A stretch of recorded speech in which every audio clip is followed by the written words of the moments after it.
Pastor Ofir Peña.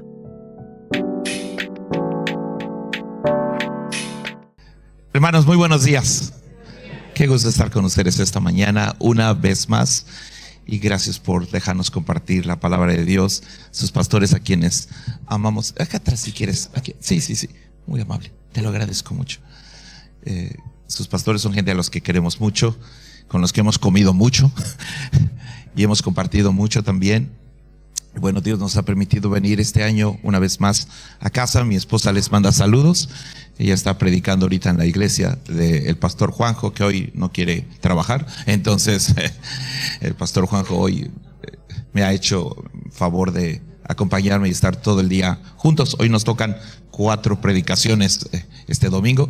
Así que esperemos que esta sea una buena palabra para todos. ¿Les parece si vamos directo a la palabra de Dios y dejamos que su palabra nos vivifique y traiga a nuestra vida algo? Porque lo que importa es la palabra de Dios, a final de cuentas. Vamos al libro de Lucas, capítulo 10, versículos 38 al 42. Y utilicemos esta historia muy conocida de todos. Las historias conocidas son siempre más fáciles para predicar, porque pues el conocerlas nos permite tener ya un poco de respaldo histórico, y eso nos permite navegar un poco más sobre la escritura. Bueno, le decía yo ayer, la congregación donde estaba predicando, que en neurociencia se descubrió que cuando la Biblia, ningún otro libro tiene este poder en esta dimensión o en esta capacidad, que cuando la Biblia es leída en voz alta o es memorizada, la cantidad de conexiones neuronales que produce es mucho mayor que la lectura de cualquier otro libro. Eso es interesante, ¿no lo creen? Porque eso significa que, bueno, por lo menos ya somos bendecidos. Si alguien no entendió la predicación, por lo menos se llevó conexiones neuronales a su casa, ¿no? En fin, pero por algo la Biblia dice que la fe viene por el oír. Entonces, leer la Biblia en voz alta era un asunto interesante. Yo no sé si ustedes lo piensan, pero en el Antiguo Testamento la palabra siempre era leída o dicha en voz alta. Siempre era leída. En las sinagogas se leía en voz alta y las personas tenían la costumbre de recitar la escritura en voz alta.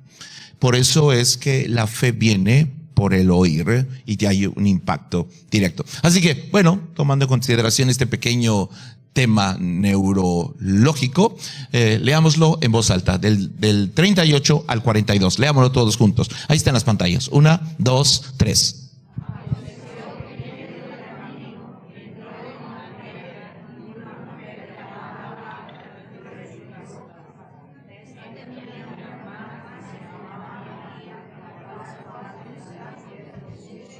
Oía su palabra, pero Marta,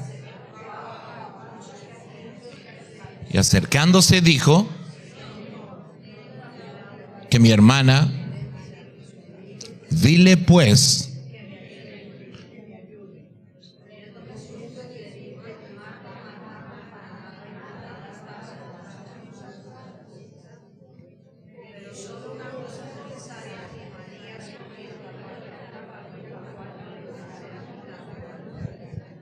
diga conmigo, solo una cosa es necesaria.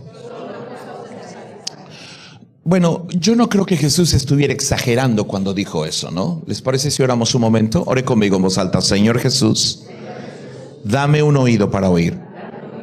Abre mi corazón para percibir, mi espíritu para discernir y mi fe para recibir.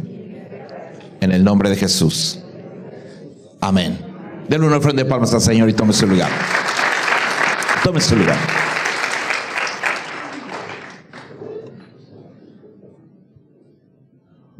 Nosotros siempre hemos dicho, en los cursos de matrimonios lo decimos mucho, que una de las cosas que no debes decir en las relaciones matrimoniales es que no debes usar, sin considerar bien lo que vas a decir, la palabra nunca o la palabra siempre. Son peligrosas en un matrimonio, ¿no? Es que tú nunca, porque vas a escuchar es que tú siempre.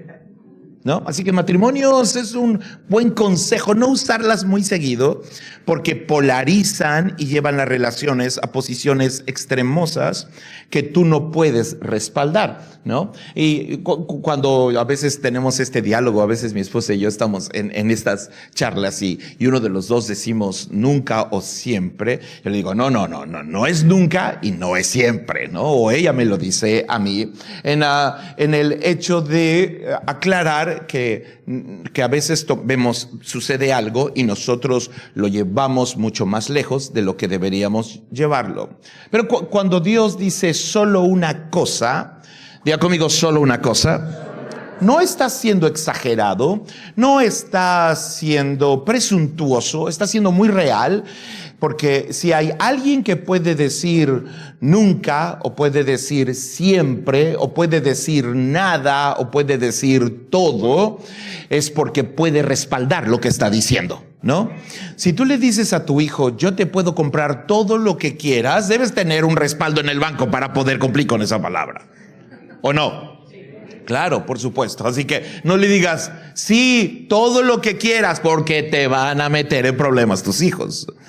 No podemos respaldar ciertas palabras porque no tenemos la capacidad que solo la omnisciencia, la omnipotencia y la omnipresencia que tiene Dios, que tiene el Padre, el Hijo y el Espíritu Santo, les permite utilizar ciertas expresiones porque sabe que son exactamente así. Dios no dijo algo, no se quedó corto, no dijo, bueno, pudo haber dicho una de las cosas que podrías hacer.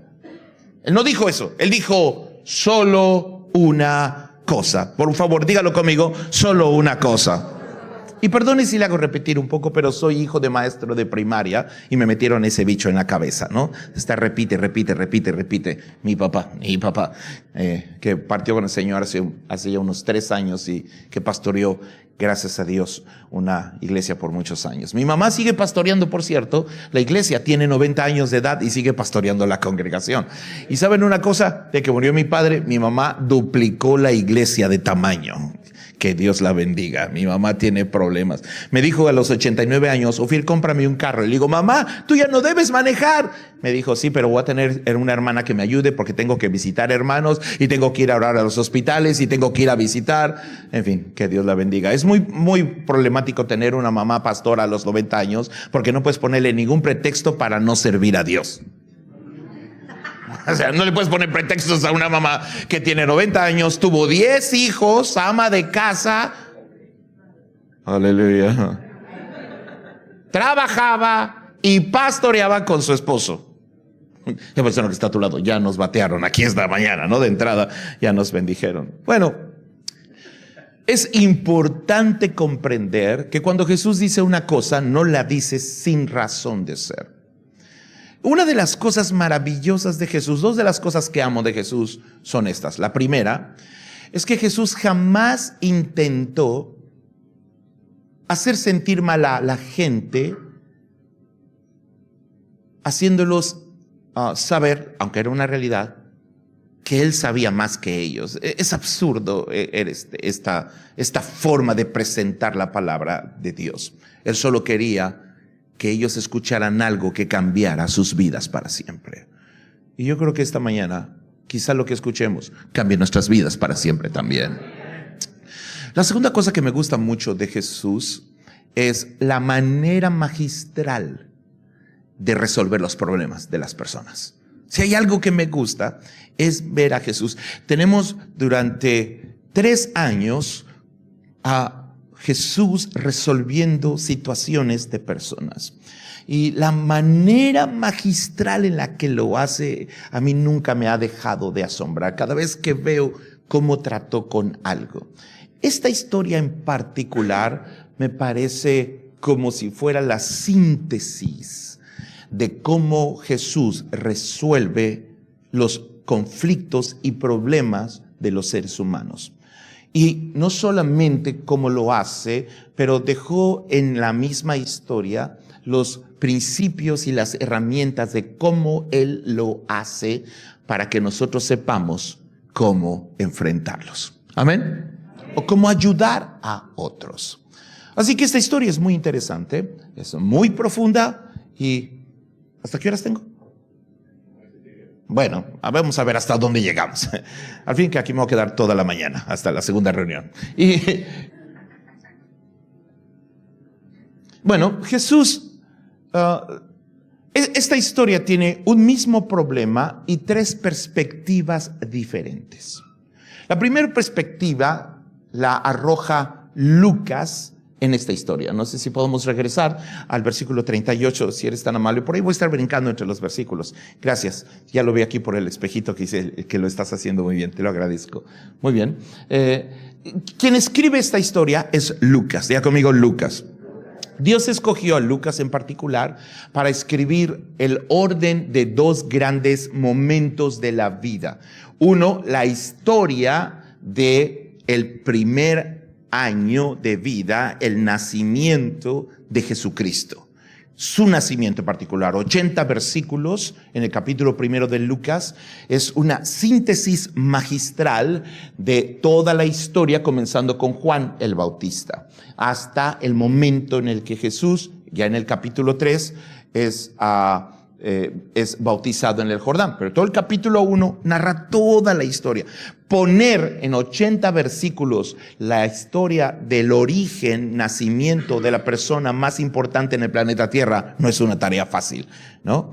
80 versículos. Es porque la mente de Lucas es muy disciplinada. Su carrera médica le da esta herramienta. Su disciplina mental le permite tener este tipo de capacidades. Y por eso Dios escoge de entre los discípulos a este joven, a Lucas, lo escoge para esta parte. Aunque Lucas, igual que Marcos, no caminaron en persona con Jesús, lo cual le añade un plus al asunto, porque recuerden que solo Mateo y Juan caminaron con Jesús de los 4 evangelios, pero Marcos y Lucas son discípulos de Pablo y un poco Marcos de Pedro también, pero no son discípulos directos, no caminaron con Jesús en esos 3 años. Así que están un poco despegados de la vida personal y cotidiana con Jesucristo, pero están muy pegados a personas que sí lo vivieron. Y Dios decide escoger a Lucas por su capacidad y su mentalidad, y ese es el deseo de Dios. Dios escoge a quien Él quiere, y ese es el talento que Dios le dio. Lucas también es el hombre escogido por Dios para ordenar toda la historia de la iglesia completa. Por eso ves a Lucas, dice la Escritura, comenzando el libro de los Hechos. Así que Lucas escribe Hechos y también escribe el origen de Jesucristo en términos de su venida a la tierra y los primeros años de la vida del cuerpo de Cristo, o sea, su iglesia. Bueno, ¿por qué Lucas es escogido para las dos cosas más importantes de la historia desde el punto de vista terrenal? Es por su capacidad, su agilidad mental, su cuidado, porque la Biblia dice de Lucas, y él lo dice, utilicé diligencia, o sea, cuidado y detalle en indagar o investigar las cosas que ahora estoy poniendo en esta carta para ponerlas a disposición de nosotros hoy en día. Lucas es un hombre inteligente. Diga conmigo, inteligente. Lo más fuerte que pueda. Significa que sus capacidades son útiles para Dios. Cuando Lucas está escribiendo acerca del problema que está teniendo Marta, María y que están viviendo en su casa a la que Jesús entró, Lucas tiene una perspectiva y esta perspectiva es la siguiente. No sé si puedes brincar el versículo. Ahorita voy a entrar al problema de lleno, pero el que sigue, por favor, debe ser el que sigue. Ok, sí, ¿dónde está? Ok, ahí dice. Lean conmigo la primera frase que está hasta arriba en la pantalla. 1, 2, 3. Hasta aquí. Bueno, la opinión y diagnóstico del problema de Marta, según la inteligencia de Lucas, es que Marta está preocupada. Eso dice, ¿no? Marta se preocupaba. Diga conmigo, se preocupaba. La palabra preocupación tiene varios elementos muy interesantes. Uno de los elementos, de los ingredientes de la preocupación es la distracción o la capacidad de desenfocar a una persona con situaciones temporales que pueden desenfocar a alguien de las cosas permanentes. Básicamente, eso es lo que significa distracción y que tiene que ver con un poco la raíz de la palabra, pero también el significado de ella. Preocupado significa que mi cabeza está ocupada por una situación específica y podría, por esa legítima preocupación, olvidarme de otras cosas que son más importantes que la situación en sí. Esto le pasa a todos los seres humanos. Ahorita voy a explicarlo. Lucas, entonces, representa la óptica de la inteligencia humana queriendo interpretar o sacar un diagnóstico o una conclusión de los problemas que el ser humano enfrenta. El diagnóstico final de Lucas es que Marta está ¿cómo? Dígalo fuerte, preocupada. ¿Otra vez? Bueno, esto nos enseña algo. Siempre vamos a tener en el mundo la opinión de la inteligencia humana, siempre. Y esta inteligencia humana no es del diablo, Dios la puso en el ser humano. El hombre es el único ser que se estudia a sí mismo. Y cuando se estudia a sí mismo, yo no sé cuántos de ustedes lo han vivido o les ha tocado, a mí me ha tocado ya, y conforme creces te toca más seguido, lamentablemente, ¿no? Que el doctor te dice, quiero que se saque unos estudios. ¿Alguien aquí se ha sacado estudios alguna vez? Levante la mano, ¿no? Ahí están todos los maltratados. Entonces, bueno, si el doctor te pide que te saques unos estudios, el doctor presume o el doctor prevé la posibilidad de que algo dentro de ti no esté funcionando bien, sino para qué te los manda, ¿no? Bueno, si el hombre lleva toda su historia estudiándose a sí mismo, ¿qué creen que eso signifique? Que el hombre sabe que algo dentro de él no está funcionando del todo bien. Bueno, ¿saben ustedes cuántos libros se escriben al año? ¿Cuántos creen? ¿Saben cuántos libros salen a la venta cada día en el planeta? Un promedio de 6,000 libros diarios. Un promedio de 2 millones de libros se escriben al año en el planeta. Significa que 2 millones de personas dicen tener la solución de los problemas de los seres humanos. Y sus aportaciones pueden ser muy útiles. Tenemos libros muy interesantes sobre nutrición y otros libros sobre las relaciones de padres e hijos y otros libros sobre matrimonio y otros libros, no me refiero a libros cristianos, libros escritos por cualquier, libros sobre economía, libros sobre ecología, libros sobre sociología y las relaciones interpersonales, libros sobre cómo resolver problemas de física, libros sobre el tema que ustedes quieran. Hay 2 millones de libros por año, Eso te dice que el hombre está en una continua y prácticamente cada segundo alguien está pensando cómo resolver los problemas de alguien. Lo que es interesante es que 2 millones de libros al año, si multiplica por el número de años que estos libros llevan este ritmo aproximadamente, para que tengan una idea muy estadística, muy dura, números duros, ¿no? Las estadísticas dicen que este momento de la historia es cuando la tasa de suicidios es más alta en el planeta Tierra. Este es el momento de la historia en el que la tasa de adicciones es la más alta de la historia. Este es el momento de la historia en que la tasa de divorcios es la más alta de la historia. Este es el momento de la historia en el que más adolescentes se están suicidando en la historia. Este es el momento de la historia en el que más adolescentes tienen que ser medicados en la historia. Este es en fin, nos podríamos seguir así. Este es el momento de la historia en que la tasa de criminalidad es la más alta de la historia. Y para eso lo que el hombre utiliza, lo que el hombre hace es crear leyes, diga conmigo leyes, porque las leyes existen para contener la avalancha de problemas que se van incrementando. Podemos poner un ejemplo. Por ejemplo, inteligencia artificial, ¿no? Y podemos decir que se está legislando o no la inteligencia artificial. Es una urgencia que además ya nos rebasó. Al menos en México hay miles de ancianos a los que les han robado todo su dinero y su pensión. Y todo lo que trabajaron por años se los han quitado con inteligencia artificial, los han engañado a una llamada, lo que ustedes quieran. Ustedes saben cómo funciona este tema. ¿Cuántos saben que los fraudes han crecido como nunca? ¿Verdad? A la vuelta de la esquina, la pones clic y adiós. Entonces, las leyes son creadas por el hombre para contener la misma maldad del hombre, porque lo que ningún libro puede resolver es la maldad del corazón. Las leyes son para contener, las leyes humanas contienen la maldad como un dique en una presa, pero la Biblia dice, solo la ley de Jehová convierte el alma y el corazón de las personas. Lo que hace valiosa la escritura es que, a diferencia de la inteligencia humana, y para eso podremos tener una pequeña muestra, solo una muestra, el hombre construye leyes todos los días. No sé en España, pero al menos en México y en los Estados Unidos se crea una ley nueva diario. Eso te dice a qué nivel la maldad está creciendo.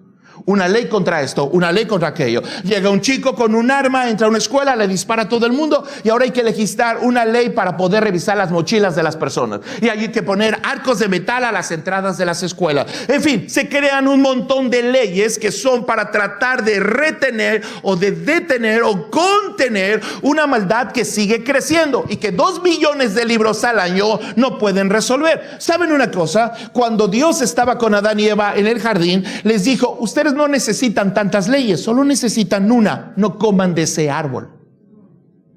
¿Están aquí? Porque no comer del árbol tiene un mensaje, es toda una predicación por sí sola, pero tiene un mensaje básico. La idea de que te diga no es para que tú sepas a lo largo de tu vida que mientras yo sea más importante que las cosas que te dan placer, tú y yo nos las vamos a llevar muy bien y tú vas a reinar en la tierra. No hay más, no te compliques la existencia. ¿Saben cuántas leyes tienen los Estados Unidos operando todos los días para contener la maldad? 40,000. Y se crea una diaria. En México creamos una cada día y medio. España, no sé, investíganlo, les va a encantar. Googleenlo o usen la inteligencia artificial, lo que ustedes quieran. Pero observen, pregúntense, ¿cuántas iniciativas de ley entran a la Cámara de los Legisladores por año? Se van a asustar.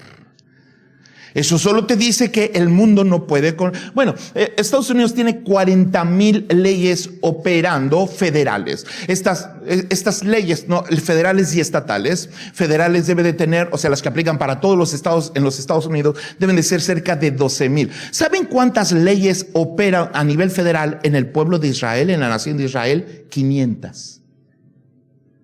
¿Y saben quién tiene la tasa de suicidios más baja? Israel. ¿Y saben quién tiene la tasa de adicciones más baja? Israel. ¿Y saben quién tiene la tasa de divorcios más baja? Israel. ¿Saben qué significa eso? Que debe de haber algo en la palabra de Dios que cambia por completo la cultura de una persona.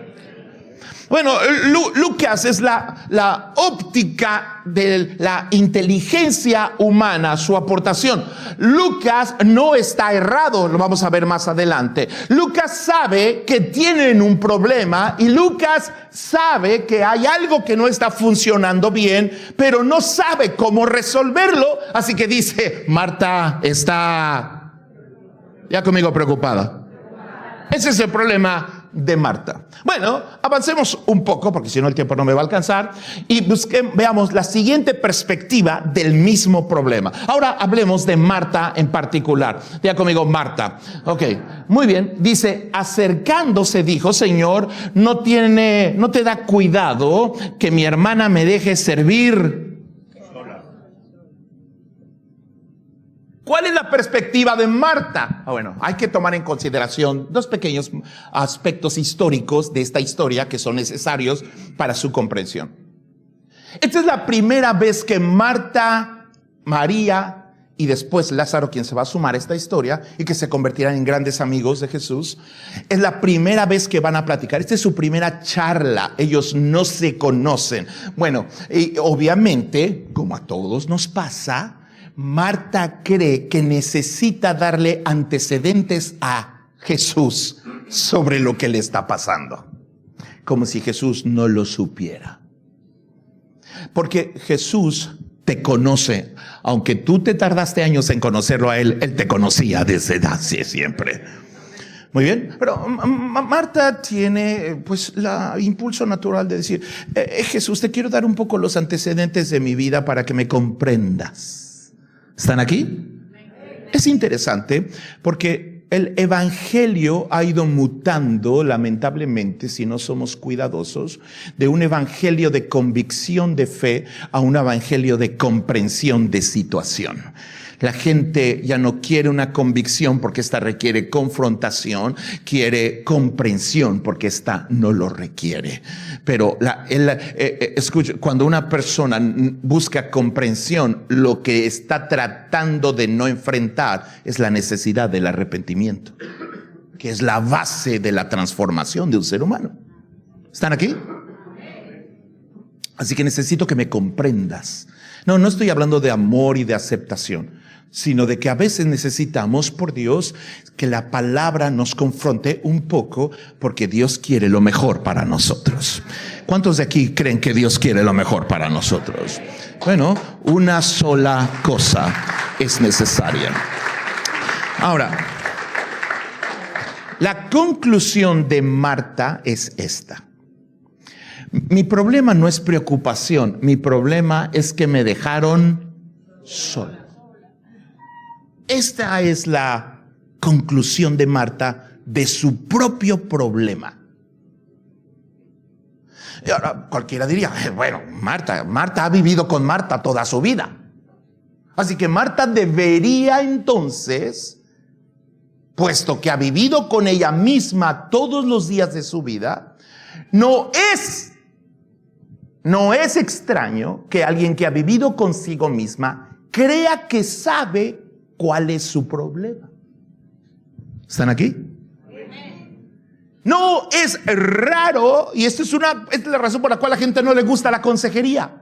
Y por lo cual la gente no le gusta venir a la palabra de Dios y no dejarse realmente invadir y llenar de esa palabra, porque regularmente vamos a tener un choque entre nuestra opinión y perspectiva de nuestra propia vida con respecto a la perspectiva que la inteligencia humana pueda decir de nosotros. Bueno, ella está diciendo que su problema es soledad. Diga conmigo, soledad. Es interesante, observen esto. En esa casa hay, al menos en ese instante, 3 personas. ¿Quiénes son esas 3 personas? Marta, María y Jesús. Así que la palabra sola, ¿ok?, no se refiere a ausencia de personas. Escuchen. Soledad y sola son 2 cosas diferentes. Lo que está diciendo ella es que aunque está rodeada de personas, ¿me entendieron? Se siente... Este sentimiento de soledad es el sentimiento más peligroso de esta generación. De hecho, esta es la razón por la cual los diagnósticos de las instituciones médicas y de salud en el mundo entero dicen que la segunda complicación, o ya catalogada como enfermedad con implicaciones de mortandad importantes en el mundo, es la soledad. Ahora estamos conectados por internet a miles de personas si queremos, pero aún así la gente se siente... Este es el momento de la historia, estadísticamente hablando, datos duros, que más seres humanos viven solos en el planeta Tierra. Y todos anhelan lograrlo. Porque han confundido 2 principios vitales en la vida. El concepto de autonomía lo han confundido con el de independencia.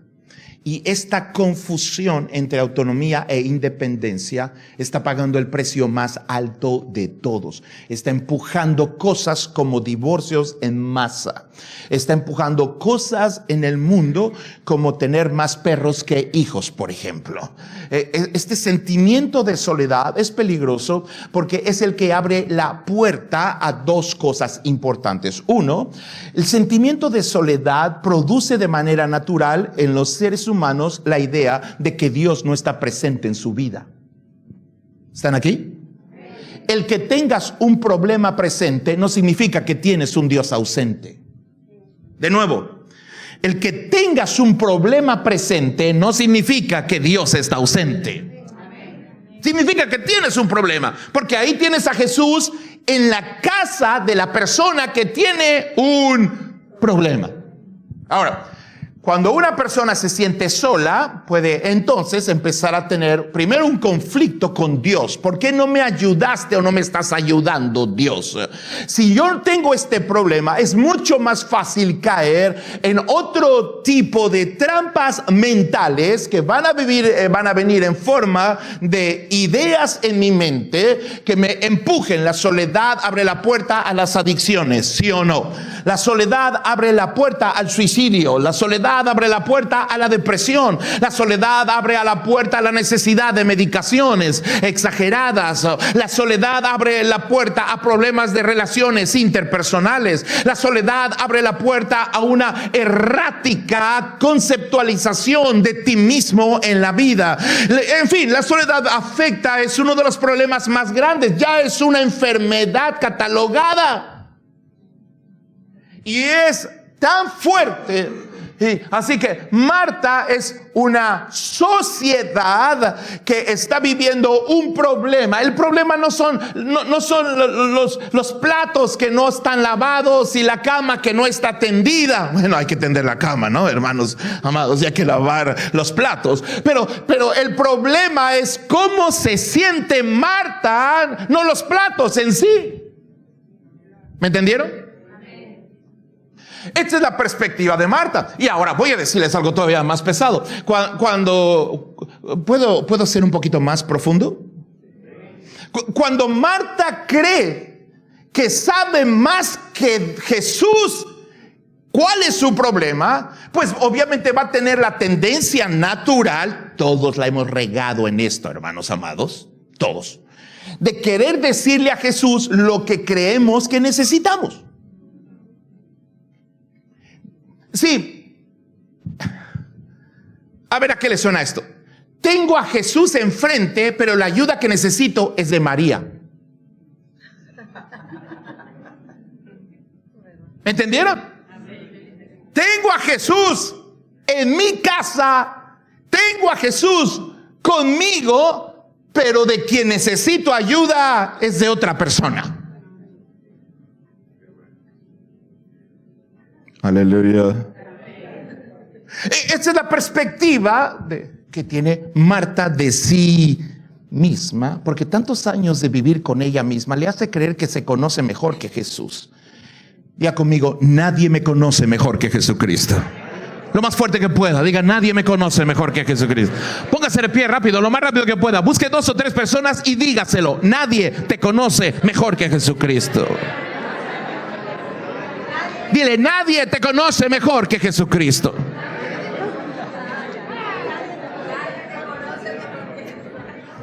Alguien levanta su mano derecha y atrévase a decirlo. Nadie me conoce mejor que Jesucristo. Una vez más, dígalo fuerte. Nadie me conoce mejor que Jesucristo. Alguien puede gritarlo y decirlo. Nadie me conoce mejor que Jesucristo. Denle una ofrenda de palmas al Señor y tome su lugar. Tome su lugar, que si no, no voy a alcanzar. Ahora, este es un asunto vital, pastor.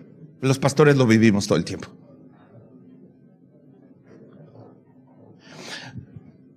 Si yo no tuviera la sensatez de decir que Jesús me conoce mejor que yo, nunca dejaría que Dios interviniera en mi vida.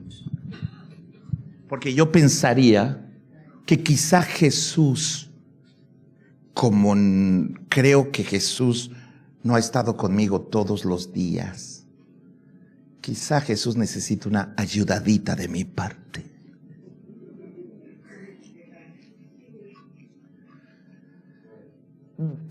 Mira, Jesús, el único favor que yo necesito es que le digas a María. Yo me imagino a Jesús diciendo, esta no sabe ni lo que es. En México diríamos, qué bruto.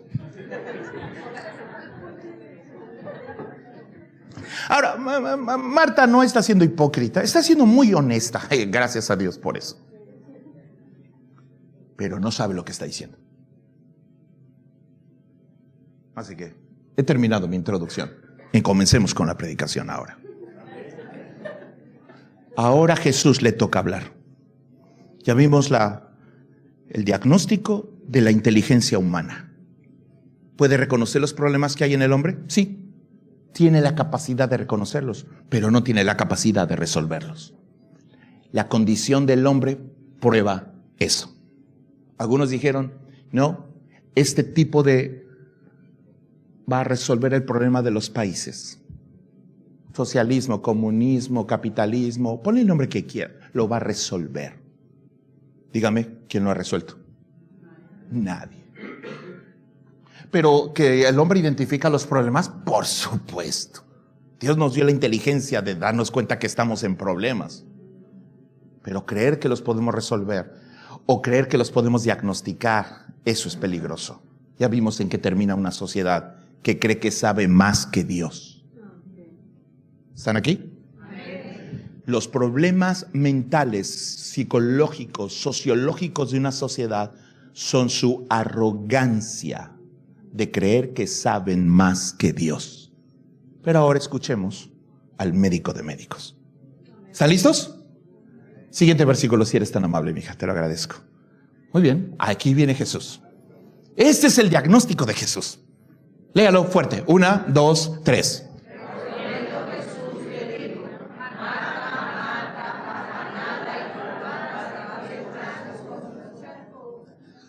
¿Suena diferente el diagnóstico o no? ¿Cuál es el diagnóstico de Lucas? ¿Marta está? ¿Cuál es el diagnóstico de Marta? Estoy. ¿Cuál es el diagnóstico de Jesús? Tu problema no es ni preocupación ni soledad, mija, no te hagas. Tu problema es el afán y la turbación. Ese es tu problema. Ahora, ese es un detalle interesante. Esas dos palabras juntas, separadas, tienen un significado, pero juntas es otra cosa muy peligrosa. ¿Por qué? Bueno, la primera cosa que vale la pena resaltar de este versículo es que Jesús de tiempo en tiempo repetía el nombre de una persona 2 veces. ¿Lo observan? Marta, Marta.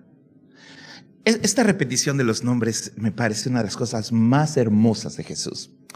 Porque la repetición, úsenlo como padres e hijos. Esta funciona.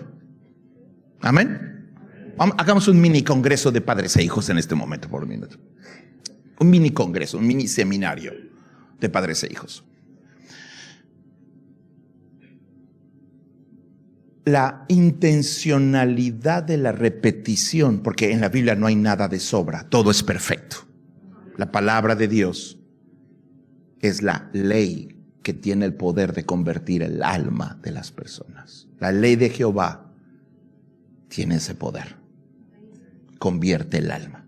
O sea, llega a la raíz del verdadero problema de un ser humano. Así que esto es lo que hace Jesús. Le dice a Marta. Primero, recuerden que es la primera vez que se están hablando. Así que Jesús no quiere parecer hostil. La repetición de un nombre agrega la calidez necesaria para que Marta no sienta feo la regañiza que le van a meter. Hubo otro ser humano con quien Jesús también lo hizo. ¿Con quién fue? Pedro. ¿Cómo le dijo? No. Simón. Sí.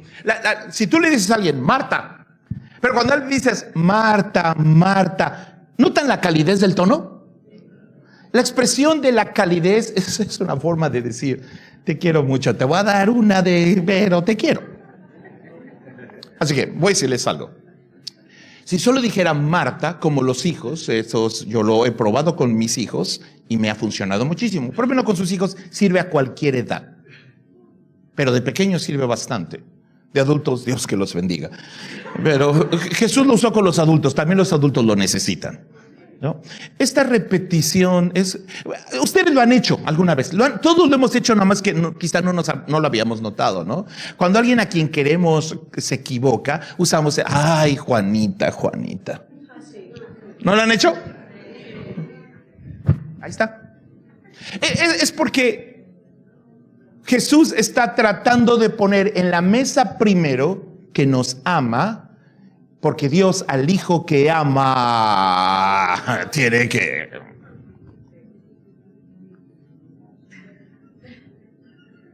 Amén, versión popular, ¿no?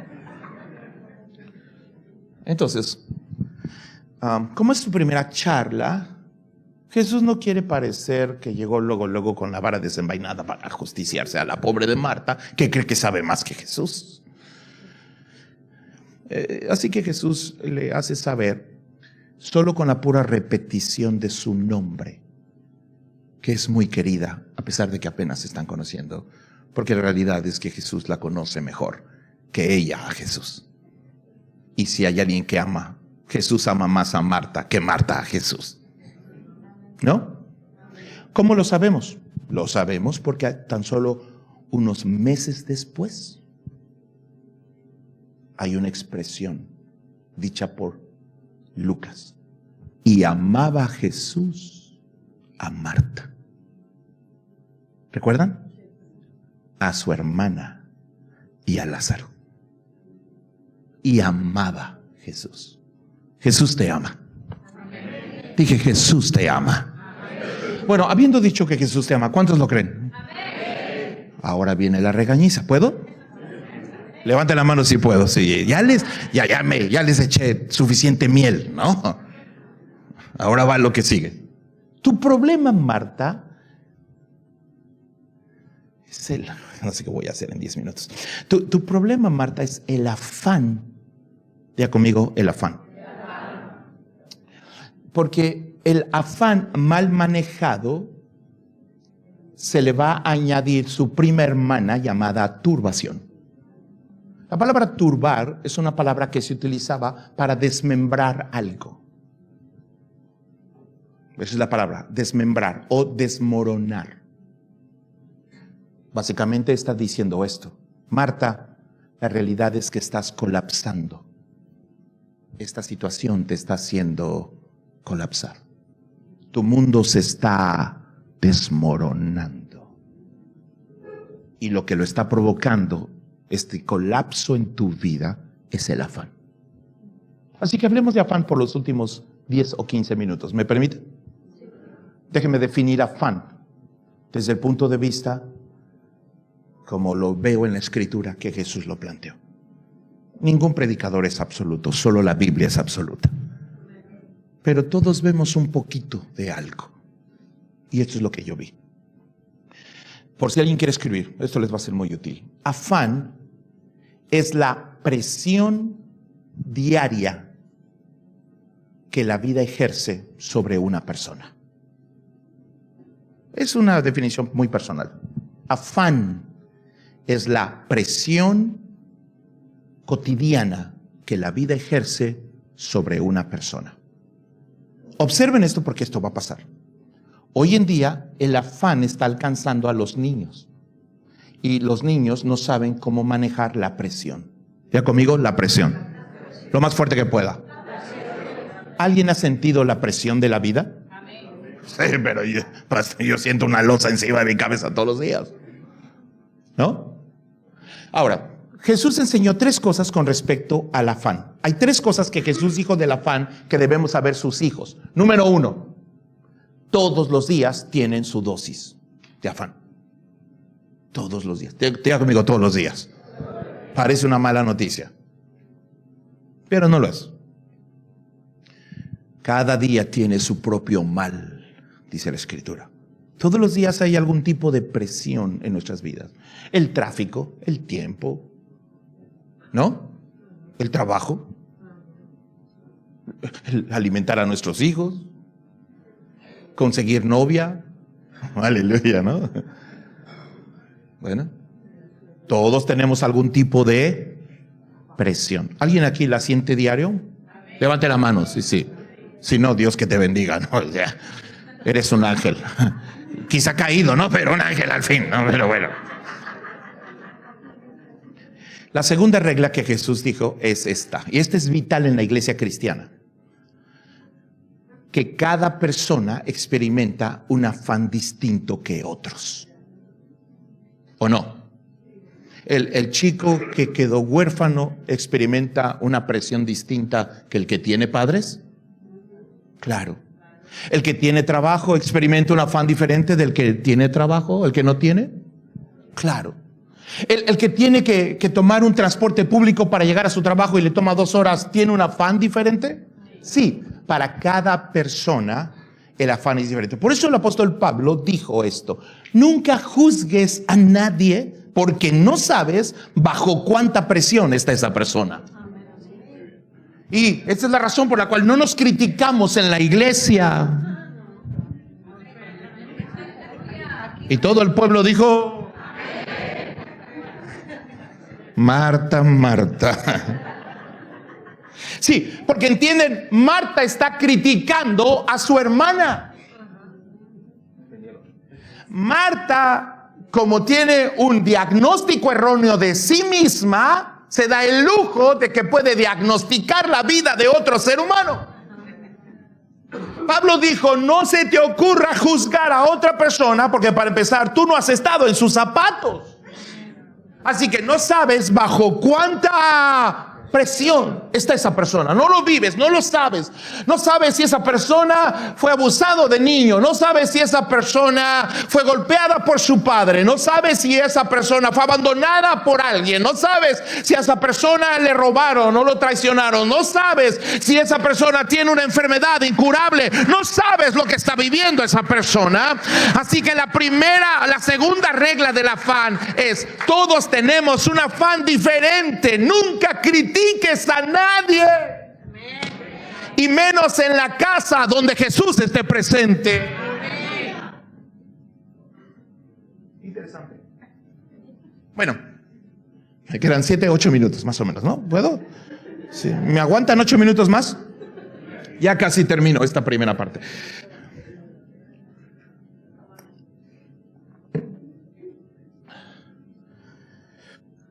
Dijimos que afán es a ver si lo aprendieron. La presión que la vida ejerce sobre una persona todos los días. ¿Hasta aquí? ¿De acuerdo? Así que puedo que alguien de la gente con la que vivo no me guste, pero tengo que recordar que yo no estoy en sus zapatos. Yo no sé. Mire, si entrara una persona con alhajas y joyas, así toda súper, y se sentara, tú tendrías un concepto de esa persona, ¿o no? Pero si esa persona dijera: tengo una enfermedad incurable, ¿cambiaría tu opinión de esa persona? ¿Me entendieron? Somos rápidos para sacar diagnósticos. Y sobre todo para diagnosticar a los demás. Sí, somos médicos. Esa hermana que entró,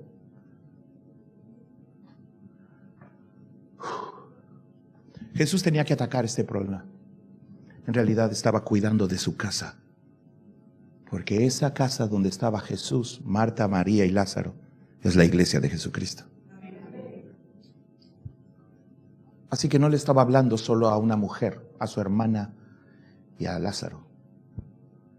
Le estaba hablando a una iglesia en España un día. Muy bien. Hay días en los que la presión se dispara. Este afán pierde su límite natural. Este afán, ¿ya conmigo afán? ¿Qué es afán? La presión que sobre una persona se dispara.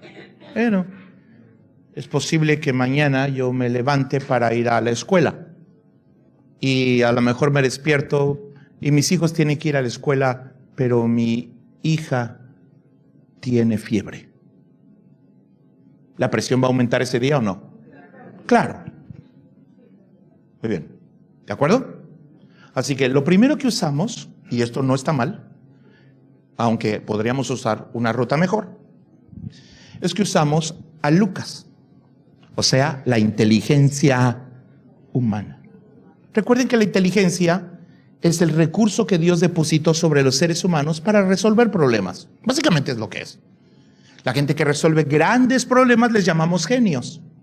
Y los que no resuelven ni uno le llamamos brutos. Es la medida humana de la inteligencia. ¿O no? Bueno, nadie se autocalifique. Pero usamos la inteligencia humana para resolverlos. Así que la mamá dice, tiene fiebre, le voy a poner unas compresas de agua fría en la frente, ¿sí? ¿No? Le voy a dar un desenfriolito, ¿sí? ¿Algo más? ¿Cómo se hay inteligencia aquí? Claro. Bueno, si la fiebre cede, ¿qué pasa con la presión? Baja. Pero supongamos que la fiebre sigue aumentando y no disminuye. Entonces usamos un segundo recurso. Ambos son buenos, pero hemos eliminado el más importante. Jesús dijo una sola cosa. ¿Saben qué hacemos? Usamos el apoyo o la ayuda. Dile a María que me ayude. Diga conmigo, ayuda. Ayuda es la solicitud de la inteligencia de otro ser humano para ayudarme con mi problema. ¿No? Así que si se te poncha la llanta y no sabes cambiar llantas, necesitas la de alguien que sepa sobre el tema. ¿O no? Muy bien. Bueno, la mamá entonces le va a llamar al doctor. Bueno, si es que le llama, porque en México la estadística dice que le llamas al doctor como la octava opción. Primero fue la comadre, el compadre, la del mercado, la vecina, la abuelita. Todo el mundo tiene un remedio para que le baje la fiebre a tu hijo, ¿no? Y por ahí de la octava opción piensas en el doctor. Estadísticas médicas. En fin, aleluya. ¿No? Pero ¿tienes a Jesús en tu casa o no? Sí. Entonces, ¿por qué no oraste por tu hijo primero? Amén. ¿Entendieron cómo todos queremos a María? ¿Están aquí? Nos pasa más seguido. Si tu hijo tiene fiebre, dale, anoten esto, esta es una regla de vida. Dale a Dios siempre la primera oportunidad en tu vida. Dije, dale a Dios siempre la primera oportunidad. Antes de que corras, ponle la mano a tu hijo, ora por tu hijo. Te puedes ahorrar hasta la consulta médica. Aleluya. Los papás, los que pagamos, eso sí recurrimos a la oración. Señor, sánalo, por favor, porque esto el doctor me va a costar un mes de trabajo. Bueno, si la temperatura, con todo y lo que el doctor le mandó, si la temperatura no disminuye, entonces la presión, ¿qué cosa? Aumenta. Agarras a tu hijo y corres al hospital, ¿o no? Sígame con cuidado. Corres al hospital y en el hospital lo metes a urgencias. Algo está pasando dentro de ti con respecto al afán ese día. La presión, ya conmigo, la presión. Observen, la presión viene del exterior y lo primero que hace tu mente es usar su inteligencia o apoyarse de la inteligencia de otro ser humano, lo cual es correcto. Y, si no es que no oraste o oraste y después hiciste, dale a Dios siempre la primera oportunidad, porque Dios es primero para todas las cosas, ¿o no? Le dedicamos el primer día de la semana, le dedicamos el diezmo, le dedicamos lo primero, las primicias, le damos lo primero a Dios, porque es la forma de decir: Dios, antes de depender del mundo, quiero depender de ti. Es mi forma de decirte que me importas más tú que María. Porque muchas personas decimos: yo lo que necesito son más manos, o más dinero, o más sueldo, o más trabajo. No, una sola era haber escuchado a Jesús antes de salir corriendo por la vida como loco, porque Dios puede darte en una hora lo que tú en un mes no podrías tener. Dije, Dios puede darte en una hora lo que el mundo no te podría dar en un mes. Bueno, ¿a qué hora se empieza la siguiente reunión? 11:30. Bueno, y si hacemos 2 cultos en uno, pues ya acabó, ¿no? ¿Aguantan unos minutos más? Ok, voy a explicarles. Estoy tratando de seguir el diagnóstico de Jesús. Jesús dijo: Marta, tu problema es la presión y cómo la manejas. Escuchen, cuando la presión externa no rebasa a tu capacidad mental, a tu inteligencia o capacidades naturales, tu mente experimenta algo y te manda un mensaje a ti mismo: no puedo resolver el problema. La Biblia le llama a eso preocupación. ¿Cómo le llama? ¿Cómo le llama? Significa que Lucas no está mal en su diagnóstico, pero no tiene la solución. Pero Jesús siempre tiene la solución. Porque nadie te conoce mejor que Jesús. ¿Por qué crees que debes leer la Biblia? Porque es Jesús dándote su diagnóstico de tu situación. ¿Están aquí? ¿Vas a ser Marta? Bueno, entonces, cuando la presión rebasa a la capacidad de un ser humano, el ser humano se preocupa. Cuando la presión rebasa a la inteligencia o la mente, entonces la presión lo que hace es que toca el alma. Vea conmigo el alma. Ya casi termino. Invade el alma de una persona y desajusta todas sus emociones. ¿Sabes que tus emociones y tu alma están en caos? Porque emociones que no tenías ahora tienes, y emociones que tenías ahora no las tienes. Ahora sientes miedo. ¿Alguien sabe de lo que estoy hablando? Ahora tienes incertidumbre. ¿O no? Ahora no sabes qué va a pasar con tu hijo que está hospitalizado. Tu alma se desajusta por completo. Tu mundo emocional se ve alterado. Eso puede llegar a somatizar en tu cuerpo y crearte una enfermedad. Así es como se maneja la presión. Jesús dijo estas palabras y termino.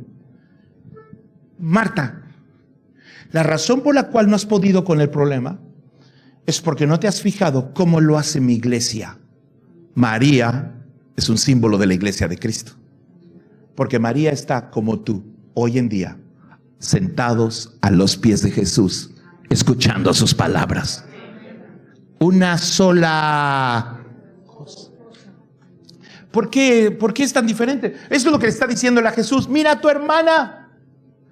Tu hermana, diga conmigo tu hermana. ¿Viven en la misma casa, sí o no? ¿Sí o no?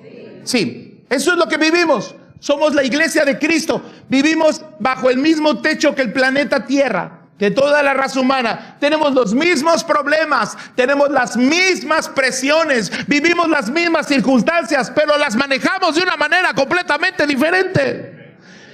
Jesús dice, mira cómo lo hace María. María vive en la misma casa, son los mismos cubiertos que lavar y platos que lavar y situaciones que resolver en tu vida cotidiana, pero ella se sentó primero en la iglesia el día domingo a las 9:30 de la mañana porque quería escuchar mi palabra, y ella no sabe que ella tiene la respuesta ese día de lo que había estado necesitando. ¿Cómo funciona? Funciona justo al revés. La palabra de Dios no comienza en el exterior. La presión empieza en el exterior. Rebasa la mente de un hombre. La presión lo hace preocuparse. Luego, cuando no la puede resolver, su alma, que tampoco tiene recursos para resolver, solo recibe el tsunami de la presión que está viviendo, y sus sentimientos se desajustan de un lado y del otro, y puede llegar inclusive a enfermarse por eso. Pero la palabra de Dios es medicina a nuestros huesos, es medicina para nuestro cuerpo. Lo que hace una persona cuando se levanta y toma el tiempo de abrir la Biblia para leerla primero y dice, aunque yo sea abogado o doctor o Lucas médico, lo primero que tienes que hacer es beber de la palabra de Dios en esa mañana, porque esa palabra que Dios te dijo crea el efecto opuesto del afán. Por eso es tan poderosa la palabra de Dios. Los libros no pueden hacer esto, porque los libros solo te dicen si es cierto. Leo un libro y digo, sí es cierto, a mí me está pasando esto, pero no tiene la solución. Pero Jesús está en tu casa, Jesús está en tu vida. Entonces es la hora de que digas, ok, Dios, sé que mañana tengo un gran reto de trabajo, sé que esta semana va a ser pesada, sé que tengo la necesidad de resolver una cantidad de problemas. ¿Qué hago? Siéntate, abre la palabra y deja que Jesús te hable en ese día. Esto es lo que hace. Esto es lo que hace la palabra. La palabra no comienza en el exterior. La palabra es inspirada por Dios. La abres, Dios te habla. Y saben, esa palabra lo primero que hace es salir del espíritu y golpear tu alma, y crea el efecto opuesto. La presión externa desajusta, pero la palabra de Dios reajusta el mundo emocional de una persona. Ahora he leído la palabra y puesto mi día en las manos de Dios, y ahora sé que la bronca no ha desaparecido, sé que el problema sigue ahí, pero tengo paz en mi corazón, pero tengo la certeza de que Dios me va a ayudar con ese problema. Tengo la sensación de que todo va a estar bien porque he oído su. Por eso no sirve solo los domingos. Jóvenes, es una complicación. La presión está matando adolescentes hoy en día. La clave es volver a la. Y esta iglesia debe ser, como todas las iglesias en el mundo, una iglesia de la palabra de Dios. Con personas que la leen, con gente que la abre. Cuando el alma, escuchen, cuando la palabra llega a tu alma, lo que hace es lo contrario. El miedo desaparece, la paz reaparece. Mi paz os dejo. No como porque el mundo necesita, para encontrar paz, resolver su presión. Nosotros podemos tener paz bajo presión. ¿Entendieron la diferencia? Es Jesús y los discípulos en la tormenta. Y todos los ejemplos que hemos visto en la Biblia. Es Moisés y Faraón. Es Josué y Jericó. Donde sea. Son problemas que todos viven. El mundo necesita que los problemas se resuelvan para que tenga paz. Yo solo necesito su palabra en mi vida para tener paz. Cuando eso llega hasta tu mente, tu mente no lo entiende. Porque tu mente te dice que tú no deberías sentirte tranquilo. Tu mente te dice que, dadas las circunstancias, deberías estarte desgarrando las vestiduras, deprimiéndote, en lugar de adorar el nombre del Señor en la casa de Dios. Solo una. Por eso gentes como el rey David decían: alto es, no lo puedo comprender, está fuera de mi capacidad.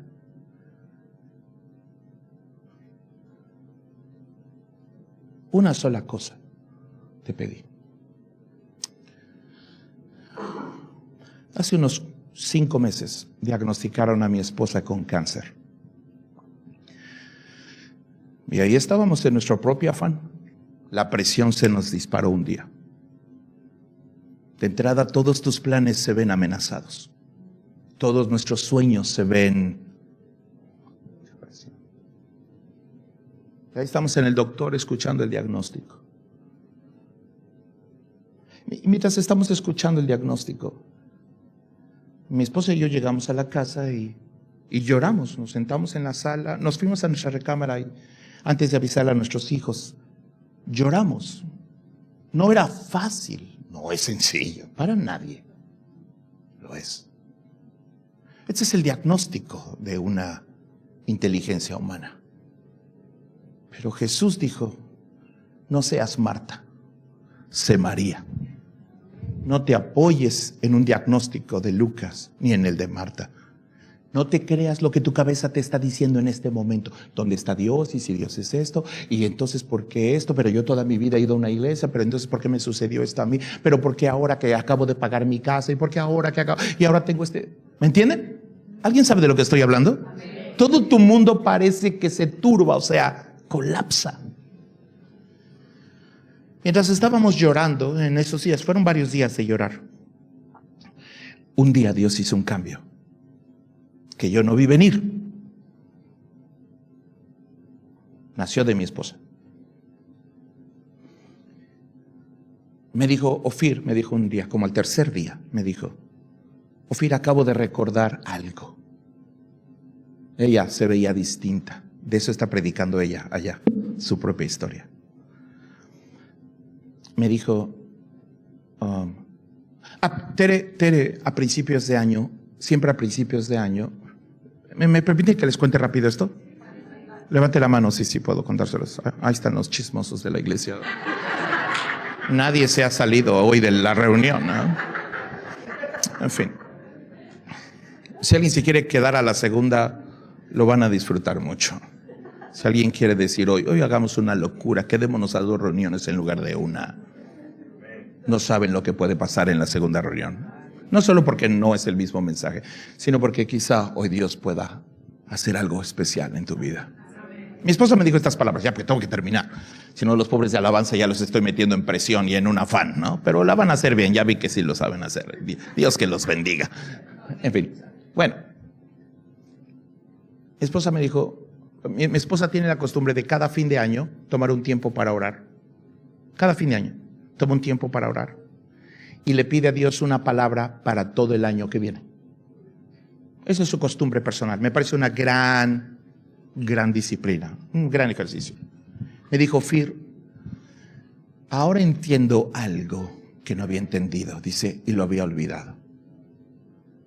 ¿Listos allá en la pantalla? Salmo 139. Ahorita digo qué versículo. Y entonces me dice, a finales de año, en mi tiempo de oración, Dios me dio dice, hoy entiendo para qué me la dio. Porque nadie te conoce. ¿No es maravilloso eso? Versículo 10. Salmo 139, 10. Esta fue la palabra que ella recibió de Dios en diciembre.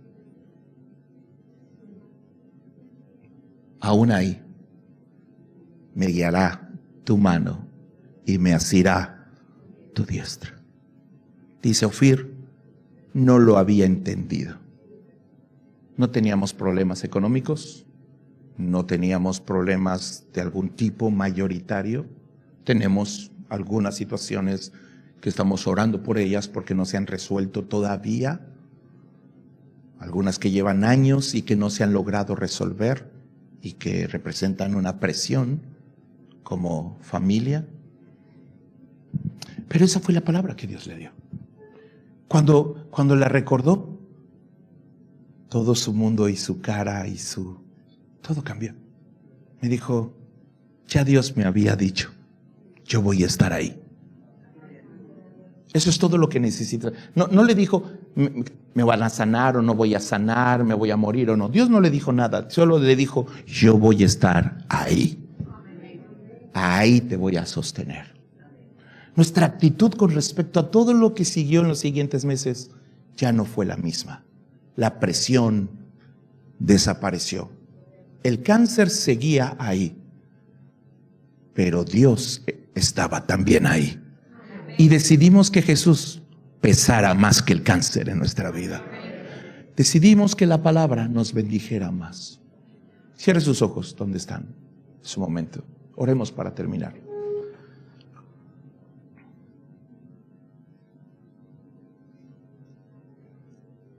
Carlos, Claudia, Juan, Alejandro, Isabel. No tienes por qué colapsar. Me tienes a mí en tu vida. Escucha mi palabra todos los días y tu mundo cambiará por completo. Si esta es la primera vez que vienes o alguien te invitó, nadie te conoce mejor que Jesús. Nadie te conoce mejor que Jesús. La inteligencia tiene un límite. La ciencia lo tiene. La sociedad cree que sabe más que Dios. Pero Jesús te conoce mejor que nadie. Oremos una oración todos juntos. por si alguien está aquí por primera vez o alguien ha estado un poco lejos de Dios, pero Dios hoy está afirmando tus pasos y tu fe. Ore conmigo en voz alta. Señor Jesús, quiero caminar contigo.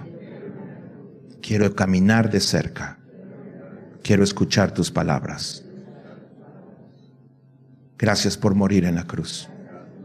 Gracias por perdonar mis pecados. Gracias por conocerme. Gracias por estar ahí. Gracias por este día. Y gracias por esta palabra. En el nombre de Jesús.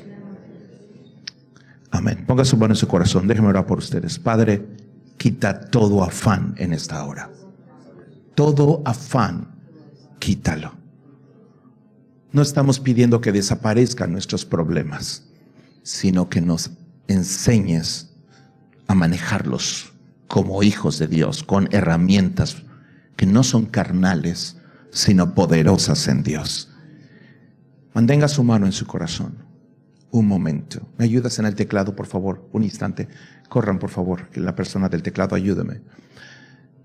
Padre, desbarata la presión que está desmoronando o haciendo colapsar su cotidianidad y su mundo. Porque no estás solo y no estás sola. Y porque toda preocupación es quitada en el nombre de Jesús. Cuando se paren de su silla, el problema no desaparecerá, pero la presión sí. Y la paz que sobrepasa todo entendimiento guardará vuestros cuerpos mortales.